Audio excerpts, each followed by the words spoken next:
Coming up on today's edition of the Locked On Raiders podcast, it's time for the season finale. The Raiders, the Broncos, Allegiant Stadium this Sunday. That plus a whole lot more comes up on Friday's edition of the Locked On Raiders podcast, January 5th, 2024.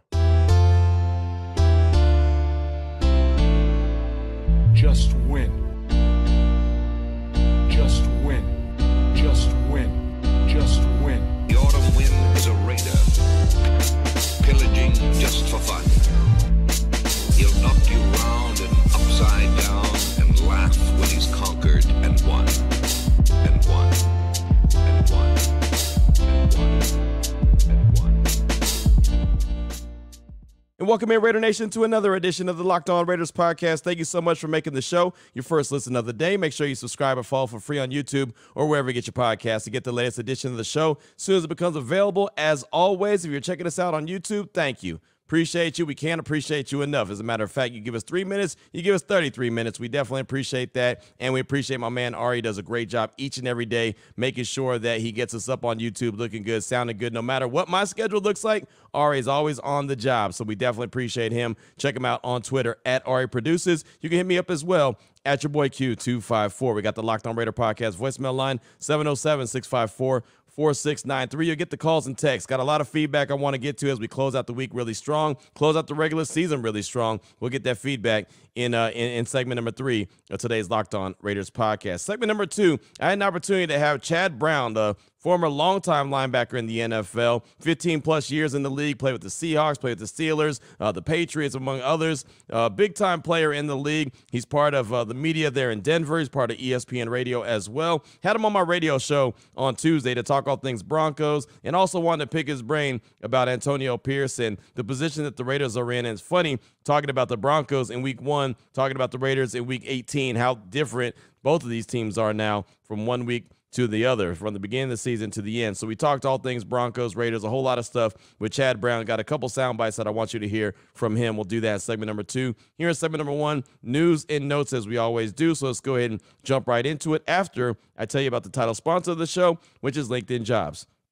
LinkedIn Jobs help you find the qualified candidate you want to talk to faster. Post your job for free at linkedin.com/LockedOnNFL. That's linkedin.com/LockedOnNFL to post your job for free. Terms and conditions apply. I'll tell you a lot more about them later on in the show. But let me go ahead and go over the injury report for Thursday. We'll get another one today, and that'll be the last one. That'll be the last injury report we get for the 2023 season. Of course, on Sunday, 90 minutes before kickoff, we'll find out who's not active in the game. So here we go. Real quick, Raiders injury report for Thursday. Max Crosby with the knee injury, limited like he was on Wednesday. You know he's going to go. Tackle Jermaine Illuminor dealing with the knee injury, limited on Wednesday and Thursday. I expect him to go on Sunday. Josh Jacobs, quad injury, did not participate Wednesday, did not participate Thursday. I doubt he participates today, and I actually doubt he plays on Sunday. That'll be disappointing. Don't know if that'll be the last of JJ that we see. Not too sure. Obviously, he's a free agent after the season. Will the Raiders decide to franchise him again? Will they try to give him a multi-year deal? Who knows? But we very well have probably seen the last of Josh Jacobs in a Raiders uniform. I would not be shocked if that's what ends up happening, but don't think that we'll see him on Sunday for sure. Maybe he sticks around the organization. Maybe they bring him back. Cool. If they do, that's fantastic. If not, well, we know what the NFL is all about. Center Andre James, ankle and a finger injury, limited on Wednesday, full participant on Thursday, so he sounds like he's good to go on Sunday. Jakob Johnson, the fullback, back injury, limited on Wednesday, limited on Thursday. I'm sure he'll be good to go come Sunday. He actually cut his hair too, by the way. I know that has nothing to do with the injury report, but last week when I was in the Raiders locker room and I was talking to, who was it that I was talking to? Whose locker is right next to his? I think it's Zamir White. Yeah, when I talked to Zamir White last week in the Raiders practice facility in the locker room, Jakob Johnson's locker is right next to his, and I noticed that he cut his hair, and I said, "Oh man, okay, I see you got a clean cut." And he's like, "Yeah, just had to do it." So Jakob with the clean cut, I think he'll play on Sunday. Defensive end Malcolm Kuntz, elbow and a wrist injury is what he's dealing with, limited on Wednesday, full participant on Thursday. He's good to go for Sunday. I would love to see him get a couple more sacks. Like, I always root for Max to get sacks because it's great just to see him continue to get more and more sacks, but Malcolm Kuntz has got 7. I know I'm being greedy. I'd love to see him get another 3 on Sunday and be double digits, and the Raiders finally have 2 guys double-digit sacks in the season. been a long, long time. I think going back to the Derek Burgess days since they've had two guys that got multiple double-digit sacks in the same season. So I'd love to see Malcolm get 3 more on Sunday. I know that's being greedy, but, it's the last game of the season. Why not be a little greedy?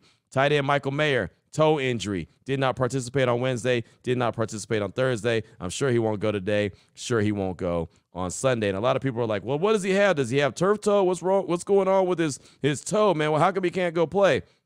All I know, and I've mentioned it before on the podcast a couple of times, saw him limp off the field against the Chargers, that Thursday night game at Allegiant Stadium against the Chargers. Saw him in the Raiders locker room the next week. I was standing there next to Vinny Bonsignore, and we both looked at him and was like, oh, man, he's limping pretty hard. And Vinny went over to him and asked him, and I walked by as well, and he said that he had a grade A tear in his toe, and so it was day to day. He didn't think it was something that, or at least he said he didn't think it was going to be something that kept him out, but he's been out ever since that Chargers game, that Thursday night game, since when he left the game early with that toe injury. So I'm expected not to see him, but not turf toe, but a grade A tear of the big toe. And I'm not a doctor, so I don't exactly know what that means, but that was his words, not mine.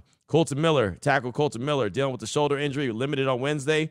Full participant on Thursday. How about that? That sounds great. Sounds like you'll see big Colton Miller out there holding down that left tackle spot on Sunday going up against the Broncos. That'll be fantastic, and even better because tackle Thayer Munford, dealing with a knee injury and an illness, did not participate on Wednesday, did not participate on Thursday. Good chance he doesn't participate today, and good chance he doesn't go. Maybe he's there and he's active just in case, like Colton Miller was the past couple of weeks, and gets thrown into action if need be. But Thayer Munford, he was the guy that's been holding it down. He did get injured in that last game, and that's when Colton Miller came back in. As far as the Broncos, they're really getting healthy, right? I know it's the last game of the season. It's not going to matter a whole lot, but a lot of their guys went from being did not participate or limited to full. Like Cortland Sutton, who's dealing with a concussion, full participant. He'll be there. Wide receiver Marvin Mims Jr., hamstring, full participant. Josie Jewell, the inside linebacker, back injury, full participant. Baron Browning, outside linebacker, concussion,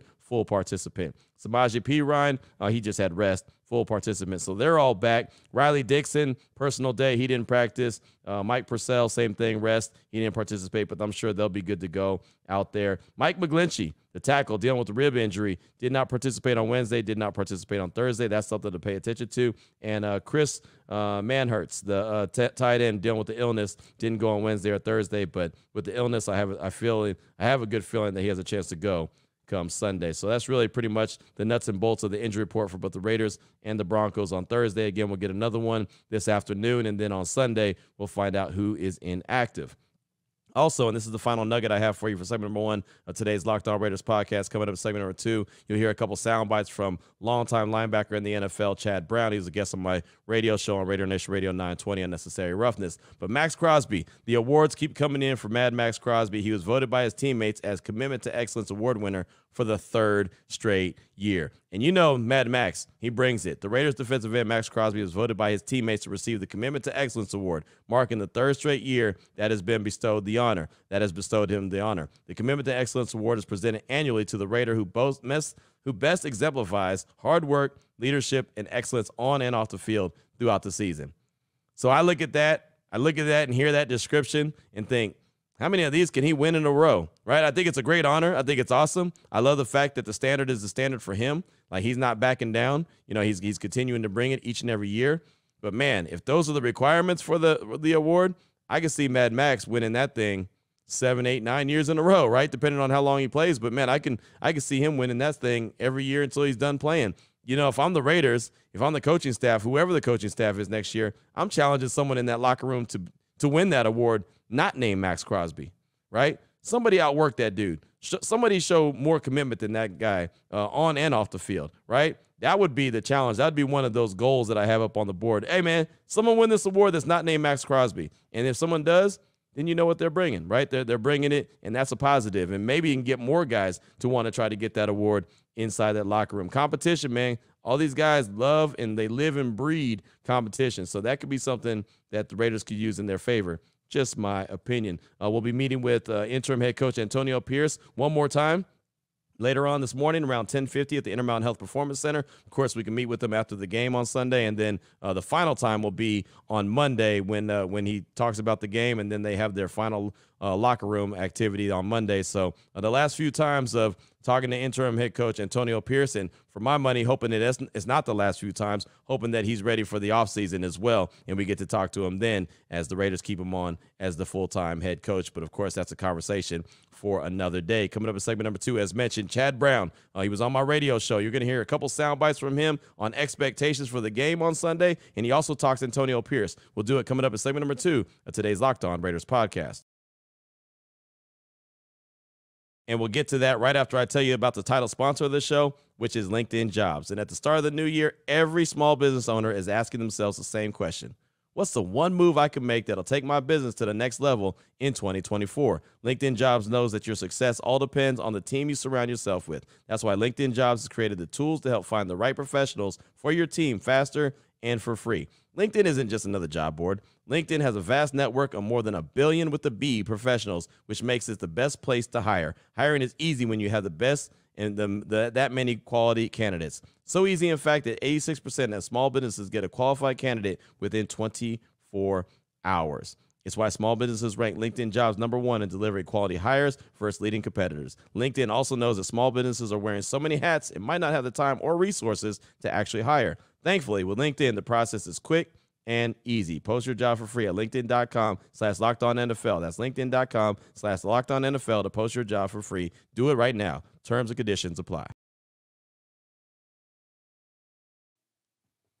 All right, Raider Nation, here we go. Segment number 2 of today's Locked On Raiders podcast. Want to let you hear from longtime linebacker in the NFL, Chad Brown, over 15 years in the league, played for the Steelers, the Seahawks, Patriots, among others, played in the Super Bowl, right? Played at a very high level and did it for a very long time. You're not in the league for 15 years if you're not good.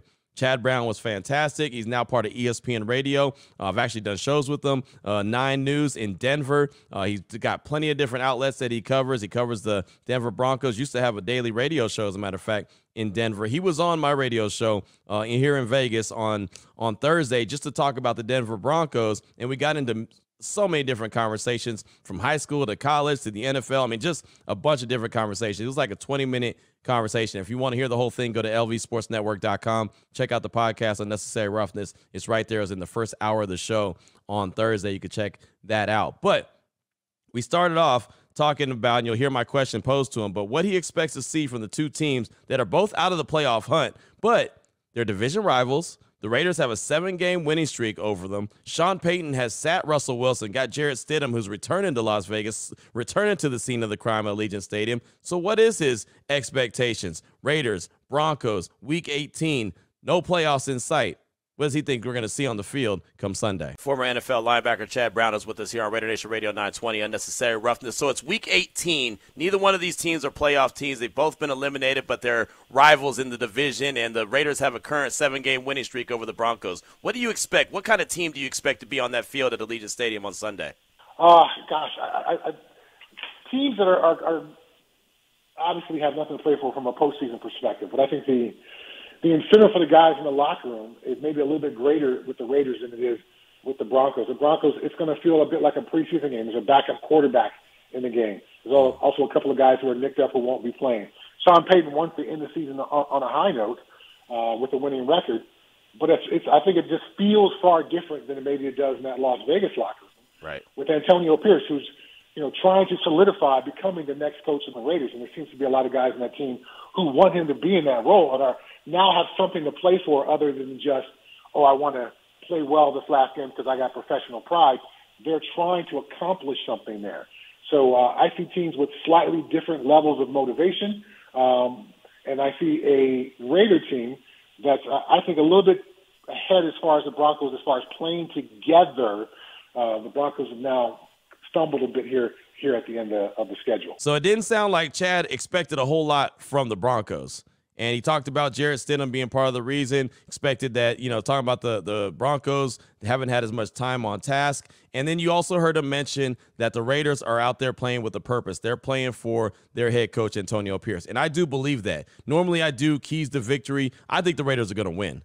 I thought the Raiders were going to win last week against the Colts. I thought they were going to end the season on a 4-game winning streak, which would have been awesome. That didn't happen, obviously, but I do believe that the Raiders are going to beat the Broncos on Sunday, extend their winning streak to 8, but I think that they're playing with a purpose. They want AP to be their head coach. I mean, we've heard Devontae Adams this week talk about it, heard Aiden O'Connell. We've talked to a lot of players up and down that roster that all want AP to be the guy, so I think they're going to go out there with inspired intentions, right? They want to go out there and play inspired ball to show Mark Davis what AP could bring to the table in a short amount of time. And if you give him a little bit more time, what he could possibly do as a full-time head coach. So as he brought up AP, I wanted to bring up AP. So again, you'll hear my question to Chad about asking him what he thought of the job AP has done as the interim head coach, along with a follow-up as well. It's a really good answer from longtime linebacker in the league, Chad Brown. I'm glad you brought up the Raiders and Antonio Pierce because I wanted to go there, as you're a guy that was in the locker room for a very long time. You played the linebacker role, obviously AP, former linebacker as well. What have you thought of the job that he's done, and why has he been so relatable to the players?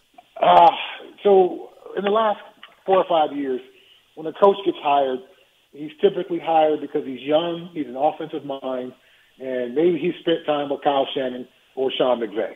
I know that's an overgeneralization, but that's how it starts. Yeah. So for a guy like AP who walks in, who didn't go to some small school and play quarterback, no, he went to a major college, played in the NFL, made Pro Bowls, was a part of one of the most widely recognized organizations in the sport, and then went back all the way to high school to get his start in coaching.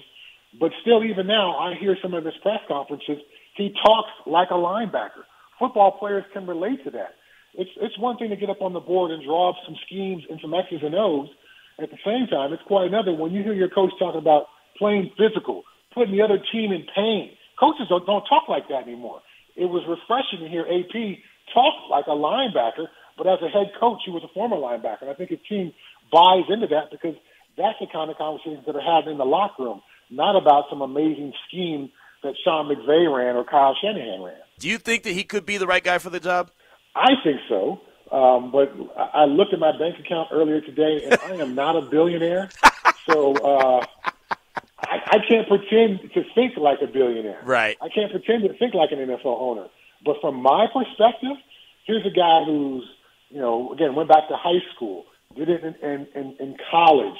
He's got some tremendous mentors. Marvin Lewis, my former linebacker coach in Pittsburgh, is one of the mentors that AP works with all the time and has conversations with all the time. Marvin Lewis, longtime head coach with Cincinnati Bengals.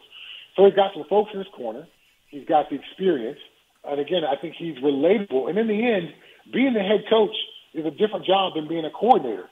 So when we see these coordinators get hired, Brandon Staley, for example, Brandon Staley could, execute on the whiteboard to a level that I think very few people can keep up with. But his ability to relate to his players and create a consensus within the locker room, that was lacking. So he was unable to make that leap from coordinator to head coach.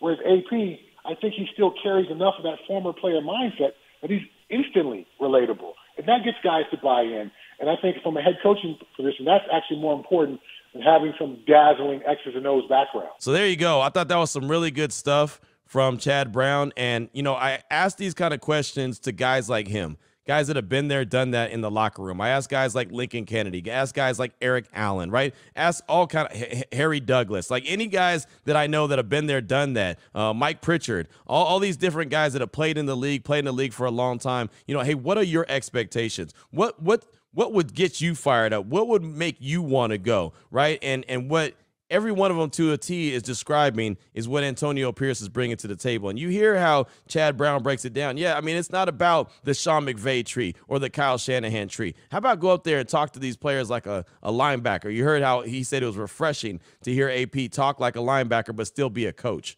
right? And that gets through to players. And you've seen there's not been one game that the Raiders have had under AP where there was a lack of energy. Yeah, there was some missteps, obviously, or they wouldn't be, 4-4 in the 8 games that he's coached up with a chance to go 5-4, or potentially 4-5 if they lose, right? I mean, if it was all rainbows and puppy dogs, he would be 8-0, right? And there'd be no questions about what was going on. But that's not the case. But again, I said it many times. I've stated the case that he's learning on the job, which is great. He's getting that on-the-job training. He says it, my resume's on the grass.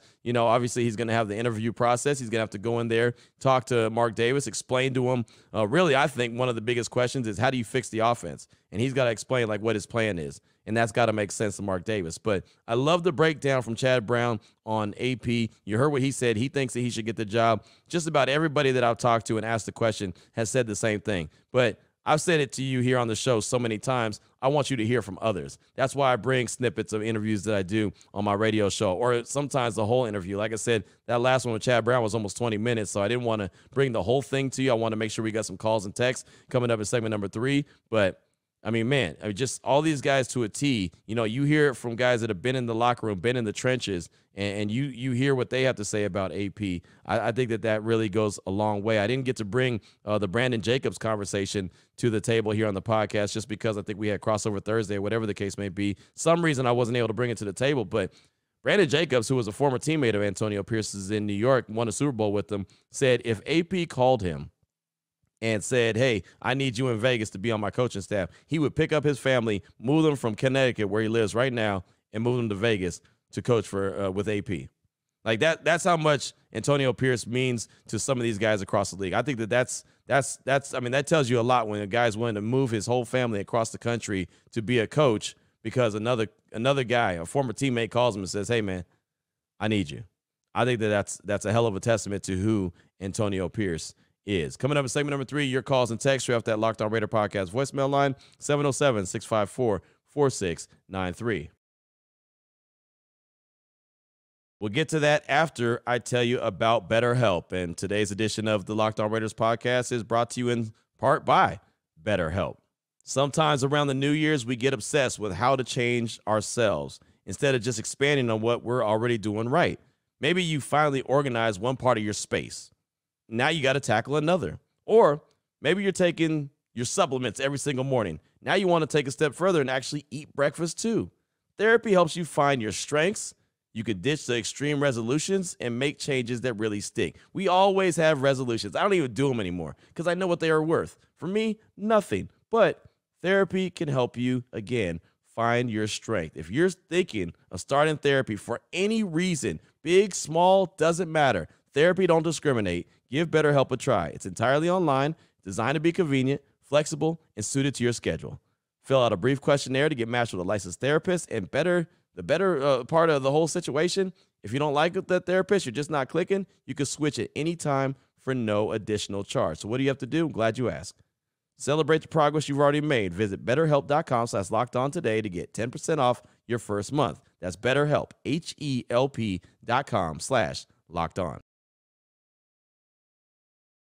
Here we go, Raider Nation. Segment number 3 of today's Locked On Raider podcast. Your calls and texts off that Locked On Raider podcast voicemail line, 707-654-4693. Let's start things off with Raider Nation for Life 420. He's calling to talk about the Colts game, AP, and more. Here he is, Raider Nation for Life 420. Hey, Q, what's going on? This is Raider Nation for Life 420, man.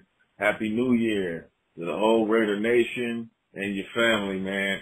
Happy holidays. I just wanted to touch a little something on the Colts game, my man.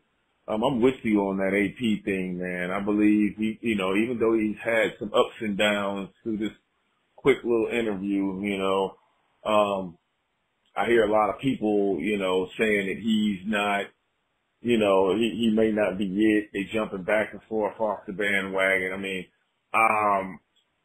I've never seen a coach come in and just win every game from 77 Miami Dolphins, 75 or something like that. So I don't expect any coach, not just AP, to just win every game or every other game or nothing, anything like that, especially when he's dealing with somebody else's playbook, scheme and everything. I mean, you got to give him his, at least one season, off season, to get himself together, get his staff. But I think he did a phenomenal job with what he had to work with. As far as this Colts game, I mean, it's only so much you can do, without a quarterback. I'm sorry, ain't no LC, you would be good for, a good fill-in, decent backup, but that's about as far as that goes for him. Even at his top, I can't see him even in his prime being no better than decent. Basically, he might be a little better than Hoyer, in his prime. But yes, we need an athletic quarterback. We need even to Fields, even though I understand you don't like the Fields thing, but I mean, if all else fails, why not? And go Raiders, man. We'll see y'all in 24. Happy New Year again. Thank you so much for the call, my man. Appreciate you. And I realized you got that call in a couple days ago. Thanks for the patience. I appreciate it, man. It's been tough to get all the calls and all the feedback in, but I'm with you on AP, man. He came in on November 1st, totally changed the whole feel around the team, gave them belief, gave the fan base belief. Hell, it gave me belief, right? Showed what it could be and showed what they needed. I think he's the best guy for the job, especially with the strong staff around him, something I've been suggesting. Quarterbacks, you know how I feel about that. All options should be open. I've talked about Justin Fields. I've talked about the pros and cons with him. I really feel like the draft is the way to go. But as I mentioned, man, all options should be on the table as far as I'm concerned. But thanks so much for the call. I definitely appreciate you. Up next, got a text from Eric in Dallas from St. Louis. He also texted in a few days ago. I've been trying to get to this text. He said, hey, Q, it's Eric in Dallas from St. Louis. First of all, Happy New Year. Tough loss on Sunday. I think we lost a very winnable game. I was shocked the defense didn't score. We have depended on them scoring the last couple of games. Truthfully, I think with a couple of offensive additions and Eric Bieniemy, the rest of this coaching staff, we'd be looking at a deep playoff run. Let me get your thoughts on who we should be targeting. Hashtag Raider Nation. That's Eric in Dallas from St. Louis. Thanks so much. And, yeah, going back to the Colts game, definitely was a winnable game. The Raiders let one slip, right? And, the funny thing is I was waiting for the Raiders defense to score too, but we can't count on that. You can't count on a defensive score every single game. But the fact that they become so good at doing that's where we're at right now. We're like, oh, well, they're going to score on defense pretty soon. I was waiting for a takeaway, right? Didn't see it. So, that's one of those things that the defense has trained us to feel that type of way. I expect to see it on Sunday, to be honest with you. I expect to see, a takeaway or two against the Cowboys and the Broncos and Jarrett Stidham. So it should be a good one. As far as who the Raiders should add to the staff, Eric Bieniemy could be an option. I know he's got a little bit of a checkered past, and we know how Mark Davis is as far as guys with a checkered past, especially if there's ever any kind of domestic violence involved in it, and I believe that there is. I'm not 100% sure. Don't quote me on that, please. But I think that there is definitely some checkered past a little bit with Bieniemy, but I know he's a sharp offensive mind, so who knows what that would mean. But I think there's other guys out there that AP probably knows, right? I couldn't tell you right now. I'm going to start doing some research, and we'll start doing that on Monday. But, we'll start doing some research and start bringing some names to the table and start helping put together a super staff. But, we've heard the names out there that could be potential head coaches, and I think that the Raiders are going to do their best, do everything they have in their ability to make sure they get it right and have the right guy leading this team moving forward, because I think they have a lot of talent. They just need to get a few other pieces to tie it all together. Thanks so much for the text. I appreciate you. Up next, got a call from Raider X. He's calling to talk about the head coaching job and really addresses the conversation around Jim Harbaugh. Then he states a case for AP as well. Here he is, Raider X. Hey, Q. This is Raider X. I just wanted to talk about the overall debate about, AP and the future of the Raiders and so forth. And we hear now they're getting a lot of talks about Harbaugh and the thing. I just want to, again, just stroke that fire a little bit as everybody talks about, like, Harbaugh is coming in and he is just, the almighty. And I have to give him, his due. But the same thing is, there has to be something said for what AP is doing and what, he's laying out. It just can't be based upon, because everybody starts somewhere. And again, unfortunately, the only, notable reference I have, which is a great reference though, is Tomlin. Tomlin, was a position coach for many, many years, either at collegiate level or in the professional level for about 10 years. And then he got to be just 1 year as a defensive coordinator, and then he's a head coach. And the rest is history, as we all know. Again, obviously the tenure in the pro level is not as long for AP. And also even at the collegiate level of being either a position coach or whatever. But again, I think that really, again, it's the immeasurables. This guy is sitting there bringing the team together again, and maybe we have something to lean on. Maybe we don't make that long of a commitment. But I say, damn it, give the guy, even if we have to give him a 2-year contract or a shorter 4-year or a 4-year contract, he deserves a chance. I believe we have something there. I believe that, with the supporting cast, like we're saying, operational manager, AP can get it done. I'd like to hear your thoughts and hear, all the collective, arguments against that. Raider X out. Thank you for the call, my man. I agree 100%. I mean, I hear all the Harbaugh convo and, and like, I was with that before McDaniels. I was with Harbaugh before Del Rio, but I'm kind of over it for multiple reasons, right? I honestly believe the Raiders have something going really well, really good for AP. I do. I think that he has a chance and they have a chance as an organization to do their own thing and kind of groom their own coach, and he could potentially be that guy for a long time, right? He could be the Raiders version of Mike Tomlin as far as I'm concerned. I know that's putting a lot of pressure on his shoulders since Mike Tomlin's been doing it with the Steelers for a very long time, but I think he could be their own version. Now, Harbaugh's not a bad coach. Don't get me wrong. There's a reason why I wanted him before Del Rio. There's a reason why I wanted him before McDaniels, but it didn't happen. It didn't shake out that way. So, I just think that there is so much that goes into bringing Harbaugh in. I think that you have to give him a lot of power, right? I feel like he rubs players the wrong way after a while. I know at least he did that in San Francisco for a matter of fact. So I think he's going to want to bring in his own GM, which also goes back to him having all the power. And I just don't think that that's a good, healthy way to do business these days. Now, again, I know he's a really good head coach. I know that he's proven head coach. So he's not a bad option. I just think that there could be potentially better options at this stage of the game, and the Raiders have an opportunity to get their guy in Antonio Pierce. But again, that's just me. But thanks so much for the call. I do appreciate you. So we'll see what happens sooner rather than later. I do think everything's going to get wrapped up pretty quickly, though. I will say that. Got a text from Jay in Syracuse and just got time for a couple more. He says, "Hey, Q, it's Jay from Syracuse, New York. I've listened every day since day one, and I love what you do here. I like Pierce a lot, and he seems like a great leader. But I think the most important thing is that we keep Patrick Graham. Do you think Graham stays with the Raiders and coaches under a guy who leapfrogged him? Do you have any insight on what the relationship is like? Thanks, Q. Go Raiders." That's from Jay in Syracuse. And that's a great question that you brought up. A lot of people have asked that question. I believe AP and Patrick Graham have a very good relationship. I really do. I mean, Patrick Graham brought him into the Raiders organization. He hired him. Remember, he was a defensive coordinator. He hired AP to be the linebackers coach, right? So, I mean, I think that they have a really good relationship. I feel like they've been really collaborating with each other pretty tightly ever since AP's taken over as the interim head coach. I think, again, I've said it before, the way to keep Patrick Graham, because I don't think he becomes a head coach this year. I think he's going to get some interviews, though. I sure do.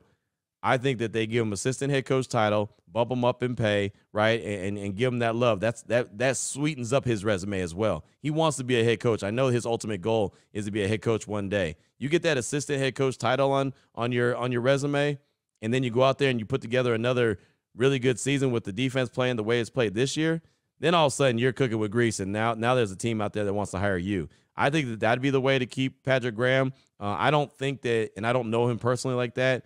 We've only interacted a few times at the Intermountain Health Performance Center. I see him in the press box every once in a while, and we'll talk, but it'll be real quick, high and by. It's no big, no deep conversation or anything. Just a, hey, how you doing? Oh, cool. How you feeling? Oh, man, what you think? About it, and that's about it. So I don't know him, like what makes him tick. But to me, he doesn't seem like he's an ego dude. That's the one thing I can say. He doesn't seem like he's an ego dude, but I get it. Like if I was leapfrogged and the guy that I brought in, the guy that I hired basically ended up getting a job that I wanted, I might feel some kind of way, and I can't say that I blame him. So I think that you bring up a very valid point, and as I mentioned before, I think we'll find out sooner rather than later. Thanks for that text, my man. I do appreciate you. Got a call, a quick one here from Raider Duck in Oregon. I'll let you put those two together, right? He's calling to let it be known that he thinks the Raiders are in good position at head coach if they stay with AP or they bring in Jim Harbaugh. And he explains why. Here he is. Hey, what's going on, Raider Nation? This is Raider Duck, hailing from Oregon. I think the Raiders are in a good position with the coaching search. I think I've really been pounding the table for Harbaugh, but I mean, no matter what, if it's between AP and Harbaugh, I think we're in a good spot, man. No matter which way it goes, I think this is something to look forward to, and whichever way shakes out, I think we'll be all right for the first time in a long time. All right. Raider Nation out. Thanks for the call. I appreciate you. And I kind of alluded to that earlier, but I'm glad you brought it up in the way that you did, right? We all have our preferences. We all know who we want to be the next head coach. Everyone knows how I feel. I want AP. But you bring up a great point. If they go with AP, fantastic. If they go with Jim Harbaugh, he's still a proven guy. He's a proven guy that can get it done. And I don't know if, there's rumors and reports that he's interested. There's rumors and reports that the Raiders are interested in him. If you go either way, that's fine. He just comes with a little bit more, accessories, right? He comes with a little bit more, instruction manual than AP does, right? But, I mean, again, if that's the direction they want to go, it feels like to me both guys are good options. I just prefer option A, which is Antonio Pierce. But you bring up a great point, and the Raiders could be in a really good position. Since that was a quick call, let's go ahead and close out with one quick text. This one's from North Texas Raiders. Says, what's up, Q? North Texas Raider. I hear a lot of people talking about Coach AP and Jim Harbaugh, and some Gruden talk too. God, please no. But I think a big piece of the puzzle is the GM's input. I fully believe Champ Kelly has a job in the bag, and I also believe Mark Davis wants to go back to what he had with Reggie McKenzie in terms of the GM having a lot more authority. So that being said, does anyone know any coaching guys that aren't being talked about that Champ is known to favor? Might be an abrupt right turn in the future from what everyone's thinking about right now. Anyway, love what you do for the nation. Raider Nation out. Thanks so much, North Texas Raider. That's what he says. And thanks for the text. I appreciate you. And look, if Champ Kelly gets the job, I think AP has it in the bag. I really do. Now, the one thing I'll say is if Champ Kelly gets the job as a GM, which I believe he will as well, again, this is just me, spitballing. I think Champ Kelly and AP are back in 2024. That's just my gut feeling. But, Frank Smith, who's in Miami, who is the OC there with Mike McDaniel, he could end up being maybe the offensive coordinator, right? We had that question posed earlier, like who would be a good offensive coordinator? Maybe Frank Smith could be that guy, right? He has a relationship with Champ Kelly when Champ Kelly went back to Chicago when he was there in Chicago. So maybe that's a possibility, right? But I think that if Champ Kelly is the GM, I think the coach that he's going to hire or wants to hire would be Antonio Pierce. They were introduced together at the same time. They look like they really bonded together. They look like they shared the same ideas, the ideals, right? The way to build a team, what they're both looking for. And I think they complement each other really well. AP is kind of brash, in your face, tough, energetic. And Champ Kelly's kind of laid back and relaxed a little bit, soft-spoken, but really sharp football mind. So I think that those two would be a great little 1-2 punch as far as a GM and a head coach. And they could be one of those duos similar to like John Lynch and Kyle Shanahan in San Francisco. Not saying, the sharp coach like Kyle Shanahan is, whatever, but they both came in at the same time together. They both shared the same plan, and they're both executing it together. That's what I mean by when I say John Lynch and Kyle Shanahan. And, the Raiders attempted to do that with Dave Ziegler and Josh McDaniels, except for they hired McDaniels and then they hired Dave Ziegler. And so it was kind of a little bit backwards, but they had the same idea. Obviously, it didn't work out. But that's it. That's all we got for today's show. We ain't got no more time. And, by the time we get back to talking about Raider football, it'll be on Monday, and the season will be over. It's wild, man. I remember when the season first got started, Raiders were preparing to take on the Denver Broncos. Now I see how the Raiders are ending the season. They're preparing to take on the Denver Broncos. But we'll be back here. Hey, off seasons, we don't have an off season. We keep going full throttle, right? Put the head in the tank of gasoline, light that thing on fire, go for it. Full throttle all the time is what we're doing here on the Locked On Raiders podcast. So until Monday, Raider Nation, enjoy your weekend. Enjoy the game. Have a fantastic time. If you're at Allegiant Stadium, please come to the Torch. Would love to say what's up with you, shake your hand, take a picture, whatever the case may be. Just talk some Raider football. Enjoy the stadium. Enjoy the game. And we'll talk again on Monday here on the Locked On Raiders podcast. Until then, take care of yourself. Take care of your family. Love on your family. Most importantly, as always, just win, baby.